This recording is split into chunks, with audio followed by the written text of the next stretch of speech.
Welcome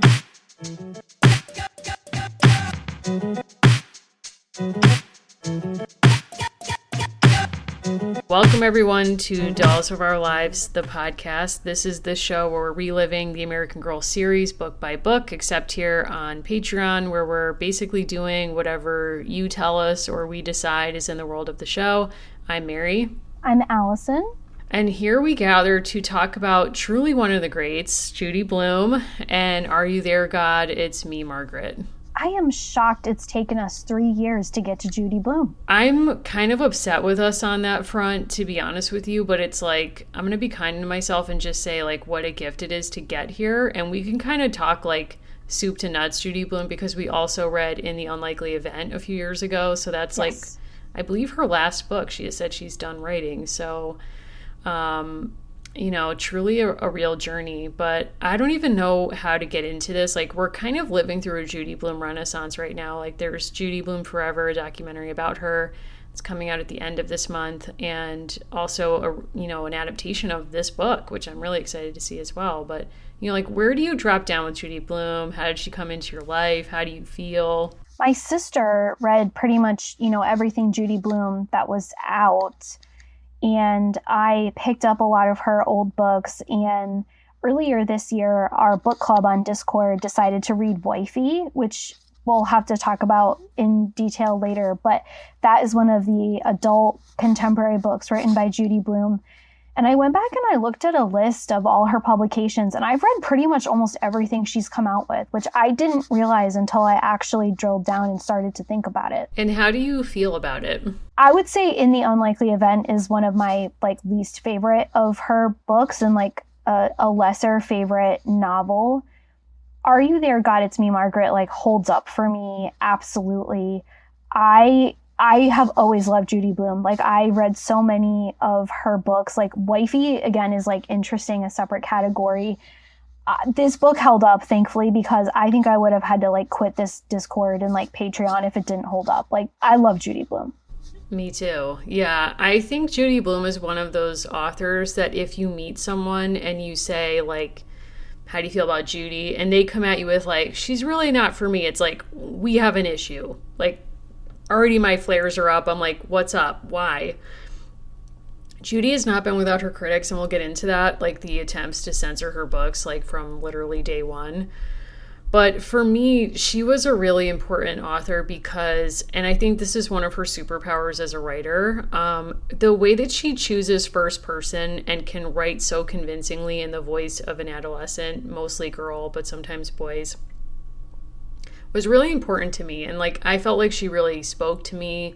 She talked about things that you would be embarrassed to talk about with other people. And especially depending on what kind of house you grew up in, certain topics, maybe didn't come up a lot. And we'll get into this with this book, but this book is a lot about organized religion. And I remember reading this book and feeling wow, Margaret is kind of out there, saying stuff to God in her private conversation that I also feel.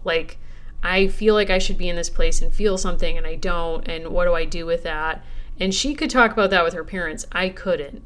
So this book felt really, dangerous and revelatory to me when I first read it, and my first thought reading it was whoa, this book is still out here, reactionary girl. It's just, revolutionary. I feel like this is a very brave book.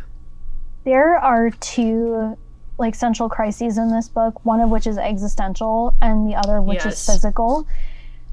I had no memory that there was any spiritual component to this book at all. I thought this entire book was just about her querying and wondering when she is going to get her period. And I, not bravely, probably foolishly admitted on this podcast, until we read about Sydney Taylor, I had no idea that Judy Blume had any affiliation, had any connection, or was Jewish. That was never something that I knew on any level about her. And rereading this book, it blew me away, because so much of this book is about Margaret making decisions about her spiritual life. That did not stay with me at all. I had no clue until only 1 or 2 years ago that Judy Blume was Jewish. I had no understanding of that at all.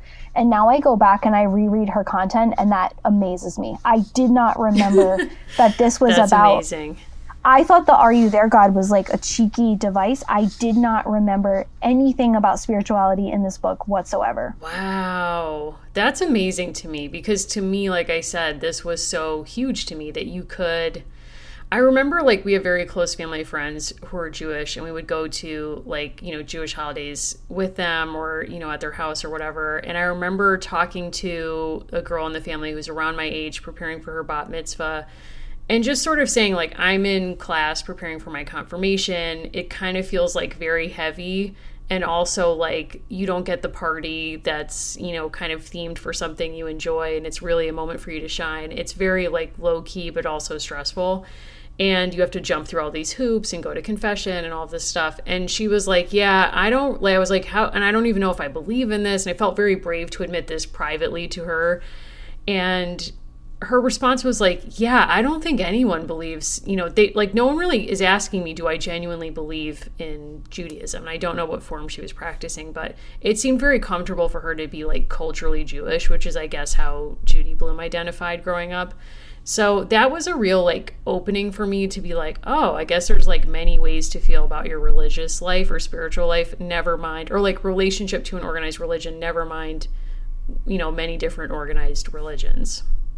Now, this book came out in 1970, and we were observing kind of off air before that this book, like, it made a splash in the 1970s, but it really didn't receive a ton of attention. And then it seemed to have had like two big surges of interest in, like, the aftermath of that, one of which was in the 80s. And then again in the early 2000s, with people kind of looking back on reading and growing up with Judy Blume. But what did you find about the 80s that was kind of telling?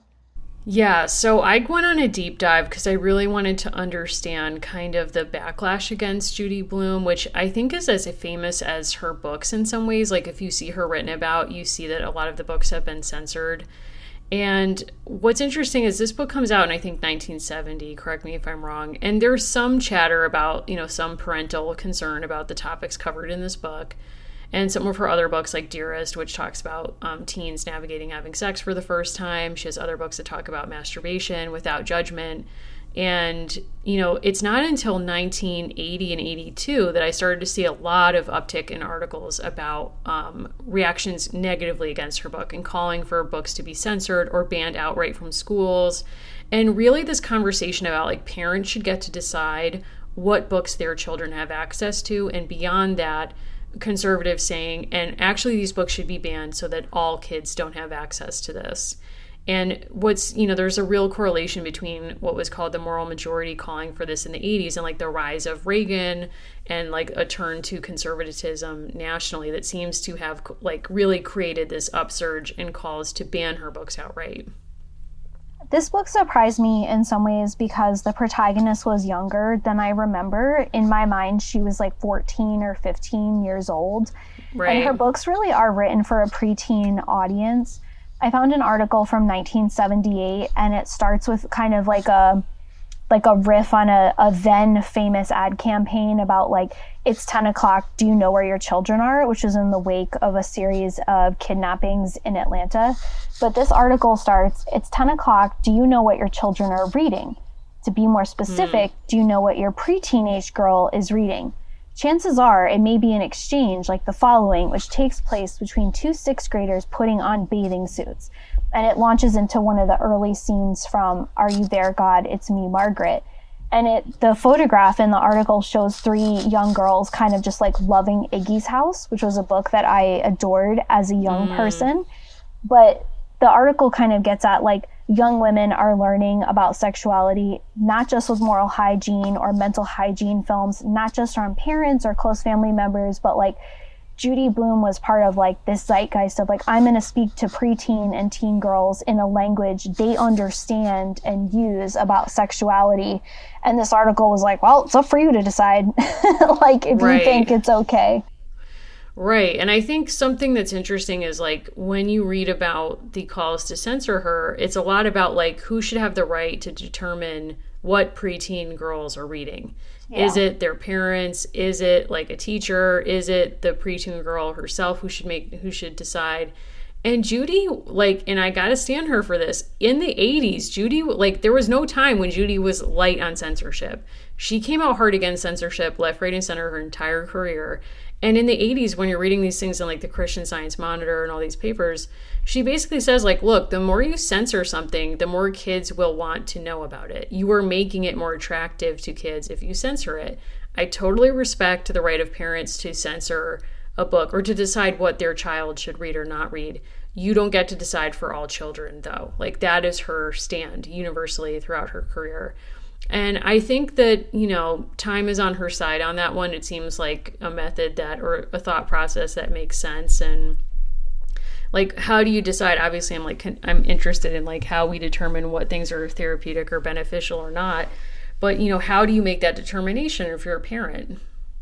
There's also something in this article that I think we would think about differently today. And it says, like, basically whatever you think about Judy Blume or her writing, and they foreshadow that she's coming out with an adult book called Wifey.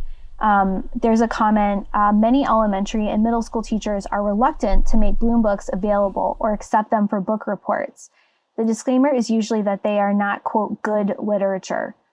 And I would disagree with that. I think this is a really good novel. It's a really good book. I read novels pretty much constantly. I read a lot of contemporary fiction and nonfiction, and this book holds up. I can understand, you know, like, why people are attached to it. But this idea that it's not literature, I think, is wrong, because the fact that we're still reading it 60 years later is a surprise, I think, in some ways. And, well, 50 years, but going on 60 years, it is literature. And the way that the dialogue I still found very captivating was unexpected to me. Like, I thought it would feel very old, and it didn't. Yes. And, you know, I think, you know, who really can decide what counts as literature? Who really can decide what should be censored? I think for me, the stuff that really lasts for me, the books that I choose to go out and buy and not just get from the library, are the things that really resonate with me, that make me feel seen, that make me feel like I'm learning something. And, you know, with this book, I just remember how vulnerable I was willing to be reading this book, because I found the writing so disarming. I felt so, you know, like, I had a lot of the same worries that Margaret did, or curiosities about my health, my body, but also religion, as I mentioned. But I mean, she was really the first person to talk about, like, what even a period is, or like the fear that you have about getting it, or what it's going to be like. I remember that. And I remember, like, there's still not a ton of books that really take that seriously without kind of talking down to girls in particular, or making light over, you know, some real anxiety you might have about how you navigate growing up and becoming an adult. And, like, what does that mean? What does it mean to be, when do you become a woman? The book ends with her saying, like, I'm on my way to becoming a woman. Like, what does that even mean? I want to read the summary, because I think it actually does an amazing job of providing insight into, like, the kind of book that this is. And I have a 1980s version, and it's 3 girls sitting around in what we learned is one of their club meetings. But this is one of, like, the official descriptions. Margaret Simon, almost 12, likes long hair, tuna fish, the smell of rain, and things that are pink. She's just moved from New York City to Farbrook, New Jersey, and is anxious to fit in with her new friends, Nancy, Gretchen, and Janie. When they form a secret club to talk about private subjects like boys, bras, and getting their first periods, Margaret is happy to belong. But none of them can believe that Margaret doesn't have religion, and that she isn't going to the Y or the Jewish Community Center. What they don't know is Margaret has her very own special relationship with God. She can talk to God about everything, family, friends, even Moose Freed, her secret crush. Margaret is funny and real, and her thoughts and feelings are relatable. You'll feel like she's talking right to you, sharing her secrets with a friend. Yes, and I think that summary is amazing, because it really does actually, unlike the American Girl summaries, capture the book in a way.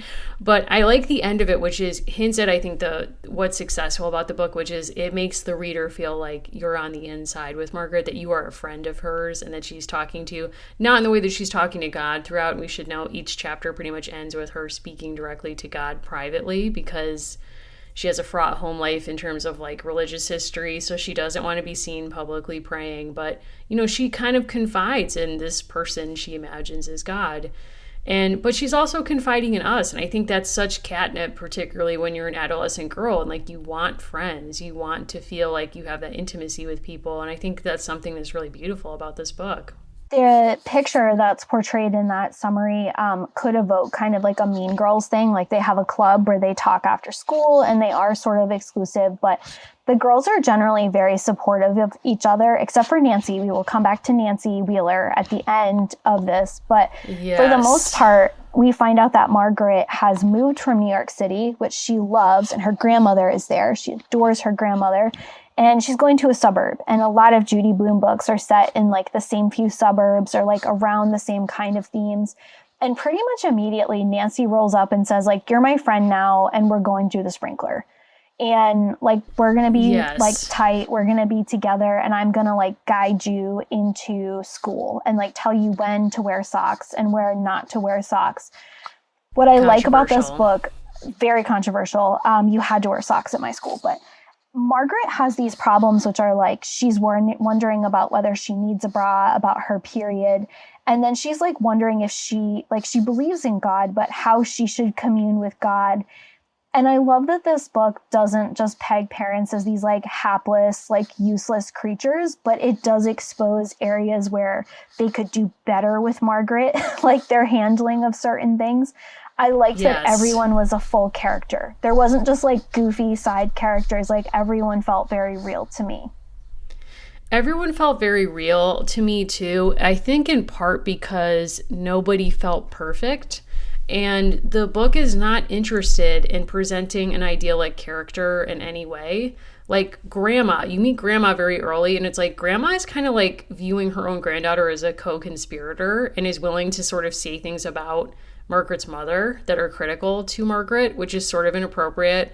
She is her father's mother, so it's not like the mother is her own daughter, which would also not excuse it. But all to say, it's not like the grandma's like, I'm a healthy person who understands boundaries. She's like, Margaret, like low-key, I'm obsessed with you. Like, I will thwart your parents' attempt to set healthy boundaries to hang out with you. And it's like, look, does that resonate with me? Yeah, of course. But you know, I like that because it's like the grandma is a full-fledged person. So is every single person in this book, including the dad who has, I forgot this, a horrific injury with a lawnmower because he's so idealized living in the suburbs. He gets this lawnmower and he's like, I'm going to cut my own grass. And he tries to pull the bag off while it's still running, which I was like, sir, you had to know that was a bad move. And he cuts up his hand. And it also sets up, like one of the first characters we meet is a neighbor, and he says that he's a young boy, to do the grass for $5 on a regular basis. And the father says, like, that's not why they moved out here, to have other people cut their grass. He wants to do it. But there's these beautiful lines where, you know, Margaret is reflecting, like, she didn't know her parents wanted to live near more trees or didn't know they wanted to live in the suburbs, but essentially admits, like, apparently they did because they moved me out here and this is my life now, away from my grandmother. There's also a very real conflict that, again, I did not remember, which is that Margaret's mother's parents have effectively cut her off completely because of her decision to marry a Jewish man. And they decide to re-enter her life partway through this book. It is actually stunning to me that I did not remember religion being part of this story at all. That just did not stay with me at all. It is so clearly such a huge part of this, with her shopping around at churches and a temple. I only remembered the period stuff. That's like the only thing I thought that's what this entire book was about. I wondered if it would have resonated with you because your background is more like hers than mine. Like, you didn't grow up in an organized religion. I think it was totally unremarkable to me because I did have such a similar situation where I didn't attend, until I went to Catholic school, any kind of worship at all whatsoever. And it was always totally left up to me. And what I like about this book is Margaret wonders out loud, is it actually up to me? Is it actually a decision I can make?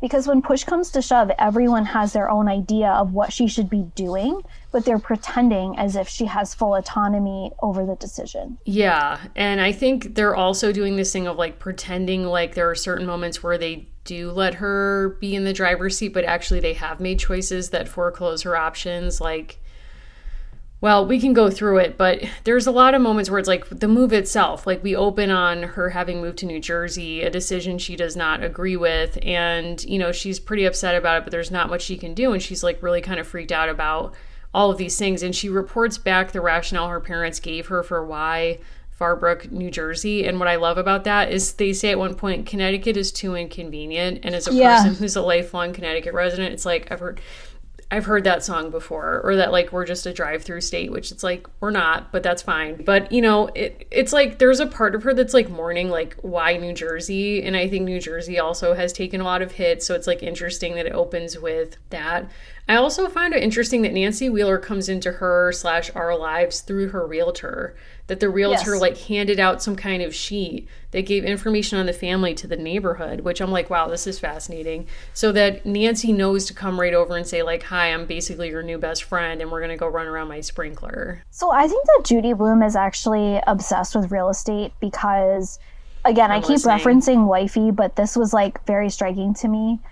Wifey's been around for decades, just like this book has been around for decades. And a central plot point in that book is a suburban housewife and her husband, mostly her husband, not wanting to sell their home that they are trying to sell to upgrade to a Black family.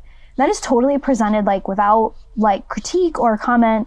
They don't want to sell the house to a Black family because they feel as though long-term other people will disagree or it will devalue the neighborhood. So they sell it to a realtor who is then going to turn around and sell it to a Black family. So they're not directly connected. And I think there's like a lot of Judy Blume's works that critique like suburban life and all of these other things. And I think part of what's also happening in that conversation is like people can't quite get a read on this family because they might suspect or know that the father is Jewish, but the mother is kind of playing multiple fields. Like she's sending her parents a Christmas card, she's sending everyone else a holiday card. And when she meets Nancy, Nancy is sniffing out information and she says, will you go to the JCC or to the YMCA? And she doesn't know how to answer the question because she doesn't know how her family is actually going to proceed. And in New York, it's like there's so many people who like that was never like posed to her, but in the suburbs, she has to belong to one thing or another. And that causes her a lot of distress. I think what's interesting about like what you're saying about suburbia, which I do think Judy Blume is really skilled at presenting the politics of in ways that are like subtle and not so subtle. She gets like the culture of surveillance that makes personal privacy about things like religion almost impossible. And it comes out, we need to get into the Nancy Wheeler of it all, but like when she goes to Nancy Wheeler's house to run through the sprinkler, she's like, I don't know where my bathing suit is. And she's like, Nancy's like, no problem. I'll give you one of my old bathing suits to put on. And then it fully expects her to change in front of her. Yes. And Margaret feels very uncomfortable doing that and waits until the last minute to take her shirt off to put on the rest of the bathing suit. And Nancy says to her like, oh, you're still flat.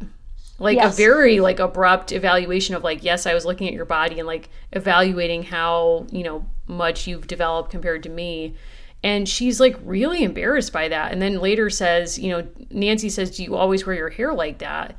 And, she says like, I'm letting it grow out, before it was shorter and I thought it made my ears stick out. And Nancy says, I noticed about her ears sticking out. And it's like, Nancy, are you a friend or a bully? Like a question that lasts the entire book.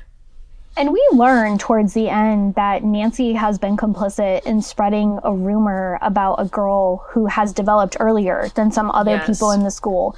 And essentially the rumor is that this girl is like going behind the 7-Eleven with boys. And initially, Margaret doesn't even really know what that means, but kind of knows that the implication is not good.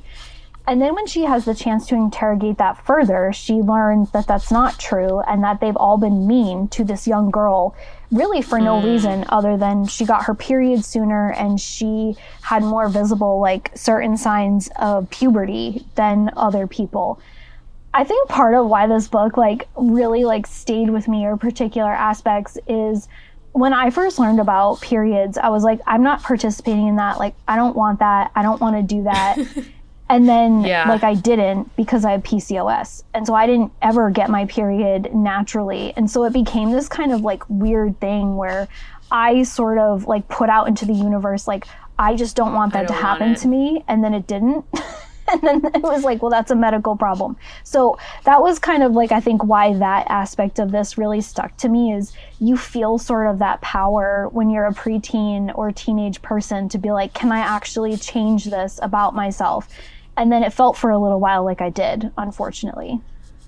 That must have been really hard. That must have been really frustrating. And I think... Well, no, it was kind of good, too. I didn't want my period. Right. Like, who does? I mean, that's kind of me reading it now is like, why would you... Like, knowing what we know, it's like, why... Girls, like, you don't want to deal with this. You don't want to take this on. I remember so much, like, being in 5th or 6th grade and being, like, separated by sex into health classrooms. And we were... Because I went to a Catholic school, we were shown a film of a woman, and it's like, this is all I can remember about it. There was a film about boys and there's a film about girls and what would happen to you. And of course, it's like a woman in a rocking chair. And this woman was pounding, like, I want to say a gallon of lemonade. I'm really tracking that watching this film. And I'm like, this is interesting. The boys one seemed way more dramatic to me because she was talking about like, I don't even remember like what happens to you in puberty. And she's like, boys might walk around the house and their arms might have grown faster than their legs and it's out of proportion and they might seem like orangutans and they're knocking stuff off shelves and they just have no control of their body. And I'm like, I remember being like, what? And like also like wet dreams, like never heard of that before. And then the girls film just seemed like anticlimactic because at that point I knew what a period was. I didn't have it. But I remember a girl in my class starting weeping, like crying, because she was so upset that this could happen to you with no warning and saying like, but what if you're at a party? What if you're at your friend's house? What if you're at a sleepover? And that panic being very real for her and me not feeling it. And then the minute I got my period, I had endometriosis pretty badly. So it was like very painful from the jump. So it was just like, it was not something I actively ever wanted. It didn't seem like a proof of growing up or of being a woman to me. And now I'm just like, I just wish I didn't have it, period. But pun not intended. But so that part is like I've never related to that. And I also didn't want like, I must increase my bust. Like never a thought that has crossed my mind. If anything, I was like, can I have less? Can I have like less of this, please? Like, I don't want to have to navigate this. And looking at a family photo album of like my great aunts who I never knew and literally like sitting with Fluffy and being like, oh my God, we both were like dying laughing because I was like, their boobs are like in the dinner plates. Like there's so much. I was like literally like, is this the ghost of Christmas future? Like, is this what I have to look forward to? Like potentially giving myself like a black eye if I go running? Like, what is this? Like the way that you clock these things though in people around you, or you're trying to like discern patterns, like Judy Blume gets that so brilliantly. This took me back to the first time that I noticed that some girls would take a purse to the bathroom. And for me, I started observing that in 4th and 5th grade, and I didn't know why initially they were doing that, and then I learned. And I remember in 7th and 8th and 9th grade saying like, well, I have to have this certain kind of purse because everyone else has it. And people kind of in my life explaining to me like, well, they have that like for their periods, which I did not have, but feeling like, well, I ought to have this anyway, just in case, even though it wasn't actually super relevant. And then I feel like as I've gotten older, I've worked in certain workplaces or been in situations where most of the people I worked with didn't have the experience of having periods, and me saying, I need to carry this certain like stuff on me today, or I need to have this, and them saying, oh, like, no, you don't need to bring anything with you. And trying just like to move on from the subject and saying like, no, I do need to have certain things on me for these reasons. But we do carry a lot of stigma, I think, and this book really brilliantly shows like there's that strange window in some people's lives where you desperately want to have a period and then might regret it immediately. But for her, it was a group exercise. For me, it was something that I talked about with a few friends that we were like obsessively wondering when this would happen. And a central like act of duplicity in this book is Nancy lies. Nancy lies and says she gets her period on vacation, and it's not true. And when Margaret, our protagonist, finds that out, it feels like a very significant betrayal to her. Yes, and the lie, so they're in this club that is called, what's the name of the club again? The Preteen Sensations? I conveniently have this written in the back. This is my sister's copy of this book. And she put on the last page, PTS Club, Preteen Sensations, with a big squiggle. And I wrote to her about her memories of reading this book, and she was like, favorite childhood book, period. Like, really? Loved it. Yeah, so she like loved this book. And I thought that was very interesting because I was like, well, she clearly wanted to remember the name of this club, and kind of, looking at her earmarked pages and things. But this book was a much loved multi-read. Yes, clearly. Shout out to her. Thank you for sharing that. But, I think with Nancy and the club, the preteen sensations, it's interesting that, like, Margaret gets immediately invited into this, like, secret club, the Fight Club of Farbrook, New Jersey. And, there's, like, this shared intimacy of this group that they all get to contribute a role or, like, a requirement. So one person says you have to fill out the boy book of what boys you like in the class. And the other requirement is you have to wear a bra, start getting a bra. And then you have, like, Margaret panics and is like, my rule is we have to meet on the same day every week. And they're like, okay. And then most importantly, you have to tell every other member of the group when you get your period for the first time, because they're, like, all very interested in this. So is it Janie gets it first? I believe so. And I'll just say, I think it's called PTS because I think that was deliberately to mirror the PTA. And I think that you are meant to interpret, like, as an adult reader, I think you are meant to interpret the fact that Margaret doesn't really know how to come up with good rules as her being unskilled about suburbia. Like, Margaret doesn't actually know how these kind of like boring suburban things are supposed to work because she hasn't been subjected to it the way that Nancy and others have. And remember, she's not in formal institutions like the Y or the JCC. So I think that was meant to show that she was, like, unschooled about such things. But that was kind of curious to me because surely she had friends in New York City, and definitely, like, no matter where you live, you have, like, weird stuff with your friends, like imagined scenarios or, like, secret clubs or what have you, inside jokes. And so, maybe the secret club is the new piece to her, but it's interesting that, like, the only person from her former life that she wants to remain in contact with is Grandma. I think that was really meant to show that, like, she had this rich and interesting life of, like, going to shows and, like, going to the delicatessen and, like, living in a diverse environment in New York City. And she's not used to kind of, like, that rigid desire to conform. Like, I read all of those scenes as very satirical, whereas if you read, like, Babysitter's Club, like, that's in earnest. Like, Anne M. Martin is like, you should do this too. Like, this is an earnest and sincere thing. Whereas I read the meetings and all of that, and even, like, the boy hustle of the kid who ends up cutting the grass as, like, straight up satire of Farbrook. Yes, although I do think there's something in Nancy that's kind of interesting where Margaret does seem to have real anxiety about, like, what Nancy thinks about her, which I think then makes Nancy's lie and the revelation of that lie have a bigger impact. It feels like a bigger betrayal to her. Like, at different times in the book, she says, like, Nancy had a great way of making me feel like a dope. And you just sort of feel sad for Margaret in those moments, like, a friend who makes you feel small. Like, clearly Nancy is sort of a send-up of, like, an adolescent who wants to imagine herself older than she is. And my version of that was watching Saved by the Bell and thinking that's genuinely what high school was going to be like. Like, no one in high school, I think, was watching Saved by the Bell. It was, like, for people younger wanting to fantasize about what it would be like to be slightly older. And Nancy's kind of that person. But she delivers the news that she got her period via postcard, which is interesting. And just says, I got it, all caps.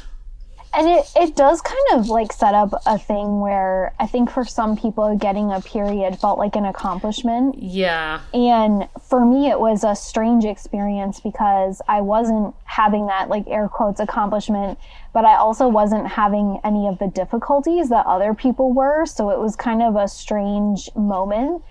There's also, I think, we talk so differently now, or some people do, maybe not everyone, about universals.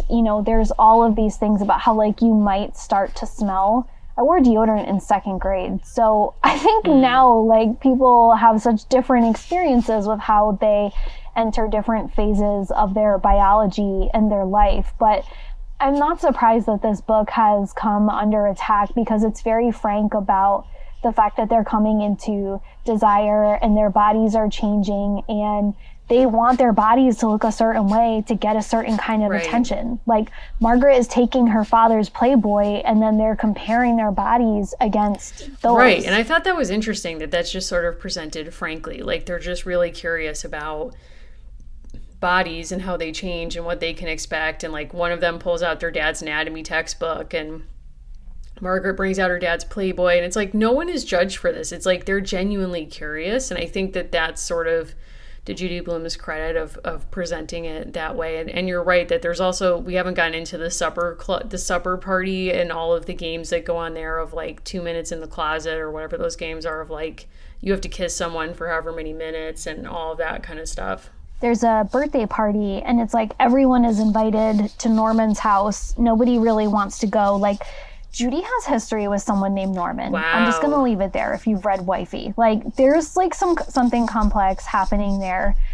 It took me back to, you know, that feeling of, like, you have a crush or you have someone that you are kind of interested in. The sharing of the crushes in the group setting is so interesting because then they go to the party and it's like they all kind of have this dirt on each other. When a boy reveals that he has a crush on Margaret, though, like it does nothing for her. She doesn't really care. She's not invested, which is interesting.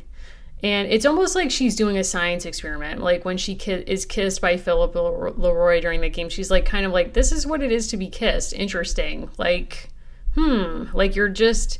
And I kind of remember that feeling of like, there's just all these new experiences and you're just sort of like trying to navigate through it or like basically like more curious than anything else. Well, for her, it's about like the most important relationships in her life are her parents, her one grandmother that she's close to, and these friends. Like everyone else is kind of a side, you know, part of it.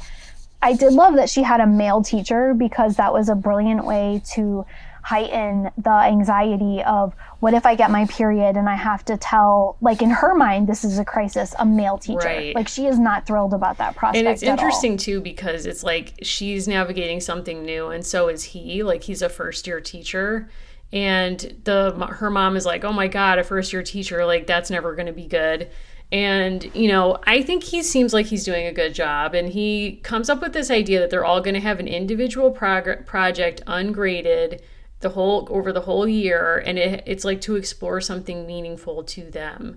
So she's not exploring when she gets her period or why she cares about this, but instead chooses to take on like what organized religion should she be part of because she's not part of anything. And he has already flagged that because he made them do an exercise on the first day that's like, I hate, I love, call me X, Y, Z, whatever.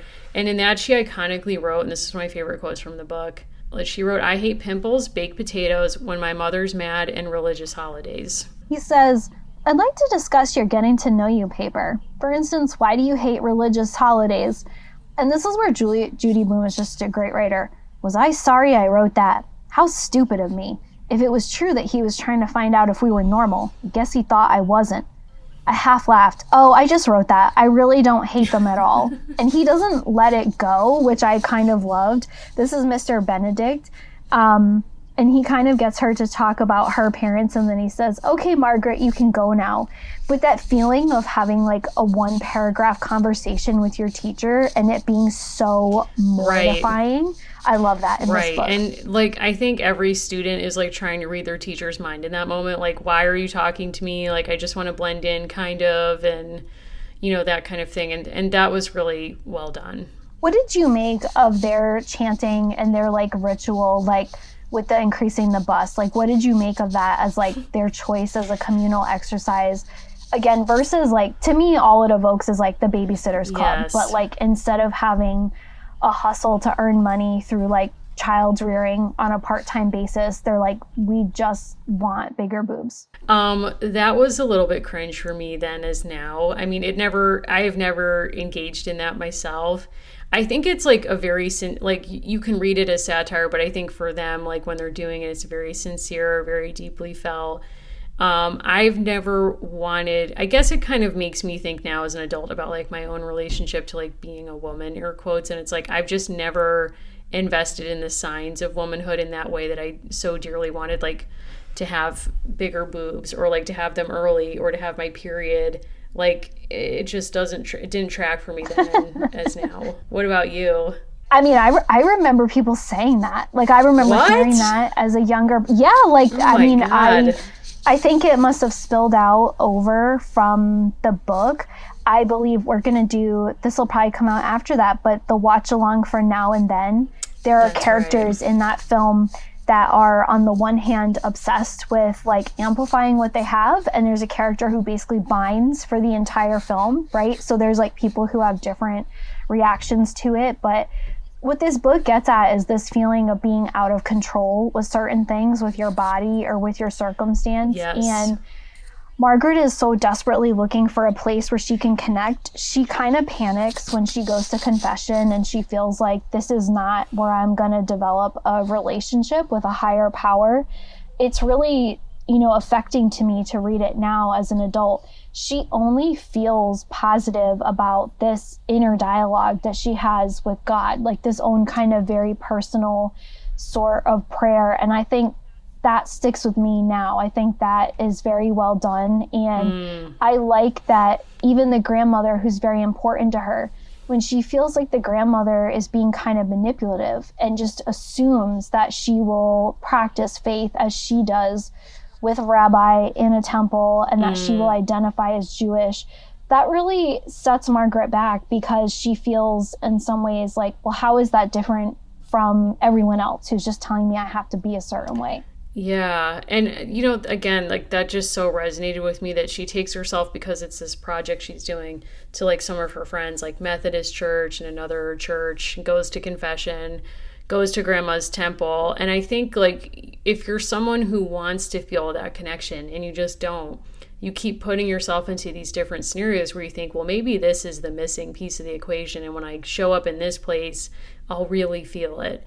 And, again, that feeling of disappointment. And I think you're right, like betrayal in her grandmother when she doesn't feel it there. And really the grandma is like really forcing her to feel it or like want to identify that way. And she just it doesn't resonate with her. It's like that really like still resonates with me, and almost a feeling of jealousy. Like I wish I could feel what people felt in those spaces, but I just don't. The grandma, I think, does verge a little bit on stereotype at a few points, right? Like where the grandmother is like interfering in their lives, and like you get the sense that they're moving away from her because she is like trying to interfere too much into what they have going on. She then basically gives up on New York out of nowhere and meets a man named Mr. Binneman, which we know because it rhymes with cinnamon. And you kind of get the sense that like Margaret was her grandmother's life until she moved 20 minutes away, and then she decided to find love again. Like, I'm hoping that the film version of this, which, however long it runs, like gives grandma like a fuller character arc, because I was so confused by her. I love her, but I'm confused by her. Yes, and I'm also confused because my reading of the book was that she goes on a cruise every winter, but then I read her going to Florida as like she also goes to Florida in the winter because she was like, come spend spring break with me. But so I wasn't sure if this was just like I'm bored and the weather is still bad in New York, so like I'm going to Florida now, which like go off, I respect it. But I do think she comes off as someone who's not settled in herself, who's like constantly like trying to make something happen. Like, can I go to Lincoln Center or see with my granddaughter? Am I going on a cruise? Am I going to Florida? I love that she's still out here like trying to get a boyfriend. Like, good for her. I'm into it. Yeah. I did think it was interesting, the whole plot line with her mother's parents coming to visit. Like the mother sends a Christmas card to her family, to the parents that she has not seen in 14 years because she dared marry a Jewish man and they were upset about that. And her husband at first feels betrayed because he doesn't know that she sent the Christmas card. And it's kind of like, why were you sending this card? What were you hoping for? And I think she just hoping that time sort of healed their, wound or their sense of betrayal. And they come visit, and it's an absolute nightmare. And I like that Judy Blume is like, I'm not going to, make this better, or I'm not going to like sugarcoat this. No, they get into a huge fight, and basically as soon as anything difficult transpires, the mother's parents leave, and they are very deliberate in their exclusion of her father. And I appreciate that the father kind of toes the line and points out the disrespect. I think that would be important for young people to read, right? That like this kind of like anti-Semitism or this bigotry isn't just something to like pass off as, well, it's just family. Like Yes. Judy Blume really like writes into the father a strong character, and you don't quite expect it because religion has been treated as such a blasé thing. And I think by the end of the book, you kind of get to a place of like, it was too difficult for the parents to make what could potentially be a traumatic decision for them to fully put Margaret in one world or another. And so they left her stranded in the middle. And I think that that showed like another dimension to like the way that generations of arguments can impact young people. But the father stands up for himself and for his faith. And I do wish it had ended on a more positive note, because Margaret really kind of, the book comes to a conclusion with her being disappointed by almost every adult except for Mr. Benedict. Yeah. I mean, if anything, I think it's sort of an interesting place. And I think a lot of her books do this, which is like her books refuse easy resolution. There's no great moral at the end of the book, like, oh, like, and this is why we, like, whatever. It's like we're left with her having sort of her eyes opened about her parents and feeling genuine, disappointment with some of the choices that they've made that have impacted her. And, she's also has no resolution when it comes to this religious project that she's doing for school. She hands in a note that's like, yeah, none of this really sat right with me. I don't really know what this means. And, maybe if I had kids, I would choose a religion for them because maybe 12 is too late to start. But then privately when she's praying, she says, and I think it's very vulnerable, why do I only feel you when I'm alone? To God. So it's kind of interesting that like the adults in the book are mapping religion onto like the buildings that you go to, the Sunday school you attend, do you go to the JCC or the YMCA? And she's experiencing it privately in these conversations as like a conversation. And so I think that, in some ways you see this child or adolescent like having a more nuanced understanding of a spiritual life and kind of privately and publicly calling her parents and other adults out on like kind of oversimplifying it, but also like understanding it in a very constrained way, like religion in a very constrained way. And she actually has a more expansive view. So there's no resolution, but I do think it's like this is a sign of adulthood, is being able to hold different opinions than your parents or people in your life. She's also just such an astute observer of like the dynamic that's going on between all of these people, because the book is bookended really with relationships between like adults and their parents, because she discerns on some level that they have moved because really like the relationship between her parents and her like patrilineal grandmother, so that there's like they want to move to get away from her. That's essentially what is put out in the beginning of the book. And there's a scene towards the very end where her mother's mother says, I know, I've always wanted dozens of grandchildren, but Margaret's all I've got. And you learn that Margaret's uncle has married and is now considering adoption. And there's this moment of tension where an argument breaks out about whether Margaret is Christian or whether she'll be Jewish. And Margaret's mother says to her own mother, don't you see, if you keep this up, you're going to spoil everything. Like Margaret is aware that this is basically like a volcano that's about to explode. And you have this tremendous empathy for the fact that her relationship with God is so lonely because adults don't listen to her. Like that she really would actually love to share this with someone, but she feels so pushed in a different direction by everybody that she's very lost. Like the father says, don't turn this into a philosophical discussion. And that's all Margaret really wants to have with her parents. Yes. How didn't remember any of this, I have no idea. Well, as you say, it might have just like hidden in plain sight. I blocked it out. Was so obvious to you, but in the beginning of the book, she says, I have to have these conversations with God, like silently without moving my lips, because I don't want my parents to think I'm a religious fanatic. And in part, it's because, like, as you learn, they have their own very real trauma linked to their different religions and the, inability of her parents to sit with her marrying someone of a different faith. And then at the very end, she says, like, I feel you most when I'm alone, to God. And when the parents leave, her other grandparents, early, she could have gone to visit grandma in Florida during that week, and they cancel that on her so she can be there to meet these other grandparents. And at the end of this whole thing, she yells, they ruined my vacation. No one answered me. No one listened. Yeah, and it's like, she is saying how she feels, and they're not listening to her. And I think that feeling of, like, that's sort of a teenage feeling of, like, no one's listening to me, nobody gets it. And that's all part of, like, the differentiation process that I think is really important, which you can see her parents still doing. Like, the fact that they moved to another state to get away from grandma, it's like, that's also, like, a kind of move of independence, even though they're, full-fledged adults. It's also very Mary Ellen. It's like she's speaking, no one is really listening. Right. There's a teacher who kind of takes a special interest in her. In the letter that she writes at the end of the school year to Mr. Benedict, she says, "If I should ever have children, I will tell them what religion they are so they can start learning about it at an early age. 12 is very late to learn." And I think that this is where Judy Blume is just, like, better than a lot of other authors. You can read that as being extremely validating to a young person who's going through a struggle. Mm-hmm. And I think you can also read that as an adult as, like, you're going to spend your whole life figuring a lot of this out, and 12 is just the beginning.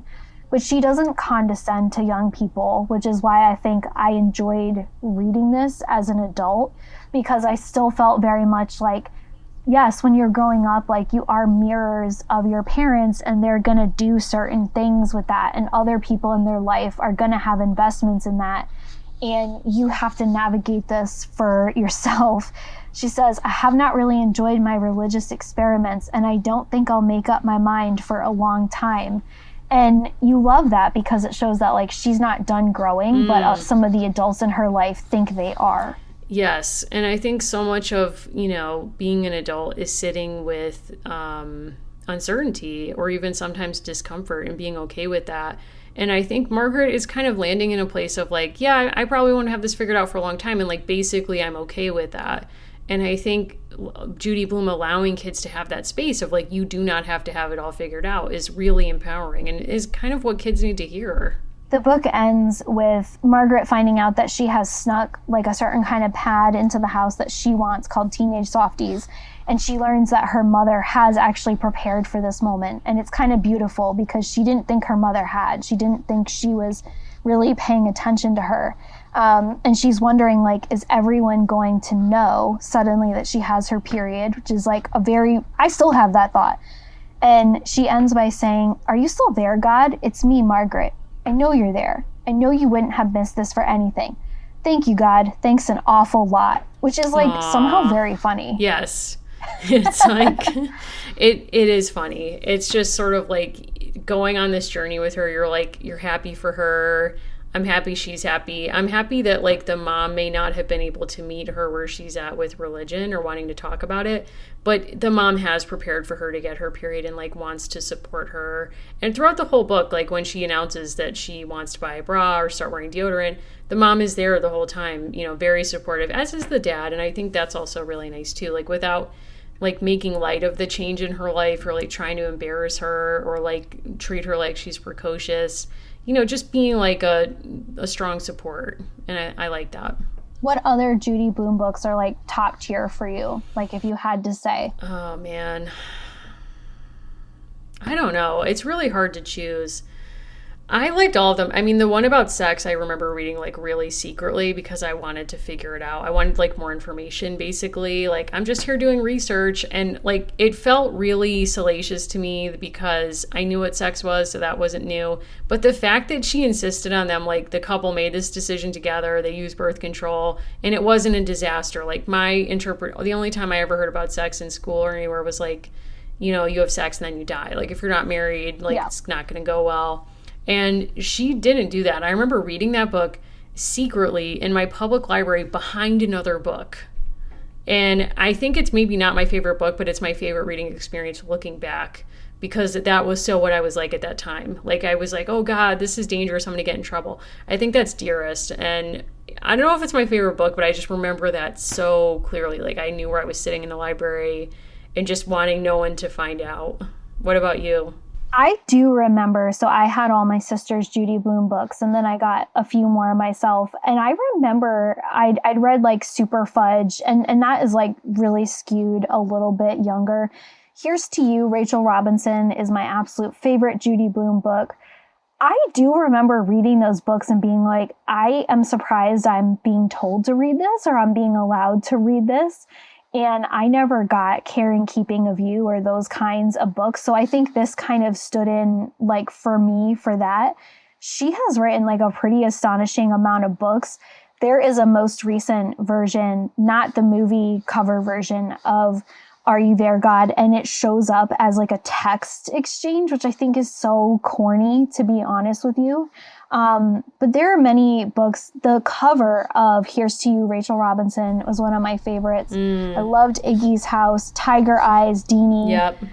There is no way that Blubber holds up, so I'm not going to comment on that because I remember liking it, but there is no way that that book holds up to today. Definitely not. And when you just mentioned the cover of Are You There, God, with the text bubbles, it reminds me of that Jemima Kirk list. Have you heard about this? Where she's like, these are 10 of my favorite things. Like, this was like last week. And one of them is like driving around doing one-person therapy sessions with invoice memos. And I'm like, that feels like a weird adult version of Are You There, God? It's Me, Margaret. I'm reading that Blubber is the narrator is Jill Brenner, a Pennsylvania fifth grader who joins her classmates in ostracizing and bullying Linda, an awkward and overweight girl. No. Like, I think this is proof they're not all winners. Like, they Judy, can't all be. You can't bat 1,000, and I don't think she did. And, do you want to comment on In the Unlikely Event? Like, what did you not like about that book? I think it just really stressed me out. And we were talking in the book club about like why we like Judy Blume, and I feel like all of her characters are so fully formed and have like eccentricities. Wifey is like a very prime example of this, and I think that also means that not every character is going to be your favorite or resonate with you because they are all a lot. Like Margaret is a lot. Yes. Nancy is a lot. Yes. That book is about a plane crash, in case you were not sure. Yeah, and I think it's her working out a lot of her own personal stuff. She lived in the town where the plane crash happened, and clearly that left a mark on her. And I feel like as an older person, she was kind of like going back and like mining some childhood traumas there. So I think it's always tough or complicated when you bring your own history to something that you're presenting as purely fictional because, the investments, the choices are maybe not necessarily driven by like story, but maybe by your own, history in some way. She's written a few books that are pitched more towards adults, and I think like Summer Sisters is a book I recently got. I can't wait to read it because I have not read that Judy Blume book, so I haven't either, yeah. I'm looking forward to it. I'm curious how much of the film adaptation that comes out is going to have kind of that like sepia nostalgic tint to it. I'm not sure how they're going to set it, and I'm kind of interested in that, but I look forward to seeing it. I am absolutely shocked there are not more Judy Blume book films, but I also feel like she's probably okay. Like, I don't think we don't need to like do like a UNICEF drive for Judy. No, I think she's definitely fine, but I do think it's interesting to be reading this book now when I think book censorship for kids is more in the news than it has been in a really long time. And a lot of the same questions are kind of being used as like propaganda to support it. Like, well, like you're trying to influence my child. Only I should choose what they're exposed to. And, I just keep thinking back to like my mom. My mom restricted very few things when I was growing up, but told me not to watch Grease because she thought I would want to change myself for a boy. And that was a bad message. And I agree with her. That is a bad message. And, obviously Danny Zuko does very little transformation for her, which is why Grease 2 is a better movie, but like, we're not going to go there. But I instantly, the minute she said, I don't want you to watch this, because I think it was an anniversary, it was back on VH1, I immediately went to my neighbor's house and watched Grease. And at that point I was like, I don't get it. Like, I don't really understand why this is controversial. Like, I don't think she should change for this guy. But I didn't feel like I could go talk about it with my mom. We probably would have been on the same page, had a good conversation about it. But like, I didn't feel like I could talk to her about it because she told me not to watch it. So I agree with Judy that like, for me at least, it did make the stuff that is banned seem more interesting. So, but it's sad to see like so much censorship right now. But the truth is, the kids in these books, they actually, like, they have easy access to Playboy, right? Like, They have access to all kinds of things, and I think that's, like, a positive. They have, a film that they watch in school. But, yeah, Judy Blume has been under fire recently, and some of the comments like in promotions for the film have really like blown up in different directions, but we are taking we're doing a murder mystery, which I'm very excited about, for May, which is a book called Lavender House. And then we are going to try to kind of sync up with our Melody books and read Shine Bright. So we're going to move from kind of like 50s era, like nostalgia and new hot takes into like the music industry and Black women performers. So I'm very excited about that. But we love your suggestions. Like, always give us suggestions about different things you want to do, because that really helps us to fill out our schedule, especially of like watches and PowerPoints. Absolutely, yeah. So, we can't wait to hear from you. I will be putting together a sign-up sheet for some of our upcoming PowerPoint parties, and we'll be sharing that out in the Discord thread. We do love hearing from everyone, your suggestions and your feedback. So, Allison, if people want to get in touch with you, where should they find you? I'm at Judy Blume. No, I'm kidding. Don't just say like, are you there, Allison? Because I'm not. So I'm at Allison Horrocks on Twitter, Instagram, all the places. What about you? I can be found on Instagram at Mimi Mahoney or on Twitter at Mary Mahoney123. And as usual, I love to hear from everyone and hear all of your thoughts. So I can't wait to kind of continue this conversation about this book. So thanks so much, everyone, for supporting this community, and we will see you on our next episode.